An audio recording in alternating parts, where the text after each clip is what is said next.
소송 비용을 상대방한테 내놔 하면은 바로 주나요?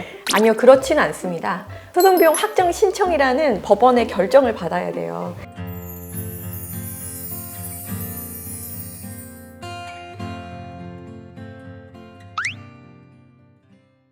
안녕하세요. 안녕하세요. 법률사무소 봄의 대표 변호사 정현주. 법률사무소 봄 대표 변호사 이완수입니다. 우리가 소송을 하게 되면 만약 내가 소송을 걸었을 때 네. 상대방한테 변호사 비용까지 다 받아낼 수 있다. 뭐 이렇게 얘기들을 하잖아요. 예. 근데 과연 이걸 전부 받아낼 수 있는 건지, 네. 정말 그러한지, 상대방한테 소송 비용, 즉 변호사 비용을 청구할 수 있는지 한번 알아보도록 하겠습니다. 네네. 일단은 소송 비용이라는 건 뭔가요? 민사소송을 하게 되면 필수적으로 들어가는 비용이 있는데, 간단하게 말씀드려서 인지세, 송달료, 그리고 변호사 비용, 크게 봐서는 이렇게 볼 수 있을 것 같아요. 인지세는 쉽게 말해서 법원에서 재판을 하는 어떤 세금, 일종의 세금이라고 생각하시면 되고요. 송달료는 처음에 소장을 저희가 접수했을 때 법원에서 상대방에게 그걸 송달하는 우편 비용이라고 생각을 하시면 되고, 사실 근데 이건 얼마 안 돼요. 기본적으로 얼마 안 되는데, 제일 중요한 거는 변호사 비용. 변호사 비용이 최소 300에서 심하면 1000만 원까지 발생을 하잖아요. 그래서 사실상 소송 비용은 변호사 비용이 거의 대부분이다. 이렇게 생각하시면 될 것 같습니다.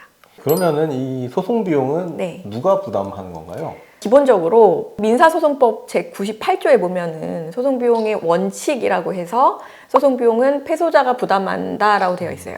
근데 이거는 이제 원칙인 거고, 소송비용을 사실은 이제 패소한 쪽에서 부담을 하는 거는 맞지만, 기본적으로 일부 인용이 되면은 이제 소송비용 각자 부담 이렇게 나올 수도 있고, 어떤 경우에는 저희가 이겼는데도 소송비용 각자 부담 이런 식으로 나오는 경우도 있어요. 왜 그러냐면 법원이 판단을 했을 때 이 소송비용 각자 부담하는 게 맞겠다, 아니면 이쪽에서 부담하는 게 맞겠다, 이런 식으로 재량적으로 사실 정해지고 있습니다. 그러면 이러한 민사소송에서 네. 나오는 소송 비용은 어떻게 계산을 하는 걸까요? 알기 쉽게 설명드리면 대한법률구조공단에 들어가셔서 소송비용 계산기라는 거를 치시면 인지송달료를 바로 계산할 수 있는 그런 절차가 있습니다. 근데 인지송달료는 사실 속가에 비례한다라고 생각을 하시면 되고요. 송달료는 이제 원고가 몇 명, 피고가 몇 명, 여기에 영향을 받고, 인지세는 이제 내가 얼마를 청구하느냐, 1억을 청구하냐, 10억을 청구하냐, 여기에 따라서 비용이 조금 달라지게 됩니다.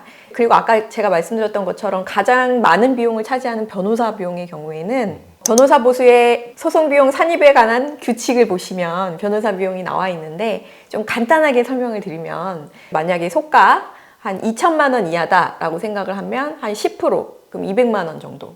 그 이후에는 이제 8%, 7% 이렇게 떨어지다가 만약 1억 정도 청구하게 되면 한 740만 원 정도. 그래서 2억 정도 청구를 하게 되면 1040만 원 정도. 이렇게 되는데, 이건 무슨 말이냐면, 저희가 만약에 2천만 원으로 소송을 제기를 하면서 변호사 비용으로 550을 썼어요. 근데 우리가 다 이겼단 말이에요. 그러면 550만 원은 상대방한테 청구할 수 있는 게 아니고 그 10%인 200만 원 내외에서만 소송 비용을 청구할 수 있다. 이렇게 생각하시면 되고, 반대로 우리가 1억을 청구를 했는데 다 이겼어요. 근데 변호사 비용이 550밖에 안 썼단 말이에요. 그래도 우리가 성공보수 특약이라는 걸 걸어서 740만 원까지 상대방한테 소송 비용을 청구할 수 있다. 이렇게 생각하시면 됩니다. 그럼 이 소송 비용을 상대방한테 내놔 하면은 바로 주나요? 아니요, 이게 소송비용 확정 신청이라는 법원의 결정을 받아야 돼요. 우리가 물론 이제 판결이 확정이 되면 그 판결금을 지급할 때 귀찮으니까 소송비용까지 같이 계산해서 지급을 하는 경우도 있는데, 원칙적으로는 소송비용이란 거는 따로 법원에 어떤 소송비용 확정 신청이란 거를 제기를 해서 거기에 결정을 받아야 법적으로 청구할 수 있는 권리가 생기게 됩니다. 그러면 이러한 소송비용 청구가 만약 네. 잘못된 경우, 혹은 너무 부당하게 많거나 적은 경우에는 어떻게 할 수 있나요? 종종 이제 이런 경우가 있어요. 변호사님한테 물어봐서 이게 패소를 했는데, 내가 지금 부담해야 될 소송 비용이 얼마인지 물어봤더니 얼마다라고 우리가 계산을 했는데, 그러고 나서 진짜 소송 비용 확정 신청서를 받았는데 보니까 너무 과다한 거예요. 이런 경우에는 당연히 저희가 의견서를 제출을 해가지고 이거 계산 잘못됐다, 사실은 이런 식으로 계산을 해야 된다, 이렇게 의견서에다 내용을 잘 적으면 그게 반영이 돼서 소송비용 확정 결정이 됩니다. 그러면 이 소송 비용 아까 비율에 대해서 말씀을 하셨는데, 무조건 어떠한 소송에서든지 속가가 정해져 있다면 퍼센트대로 소송 비용을 청구할 수가 있는 건가요? 아니요, 그렇지는 않습니다. 우선 이제 제가 말씀드린 거는 본안 소송의 경우에를 말씀을 드린 거고, 저희 법률사무소에서도 많이 진행하고 있지만 영업정지 가처분이나 가압류와 같이 어떤 그 신청 같은 경우에는 보통 일반적으로는 원래 청구할 수 있는 금액의 절반 정도만 청구할 수 있게 되어 있고요.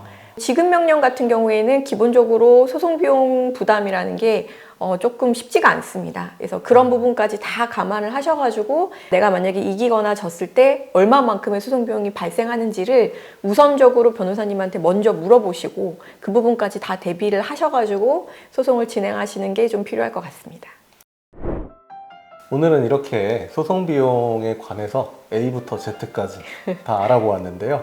저희의 내용이 도움이 되셨다면 좋아요, 구독 부탁드려요. 감사합니다. 감사합니다.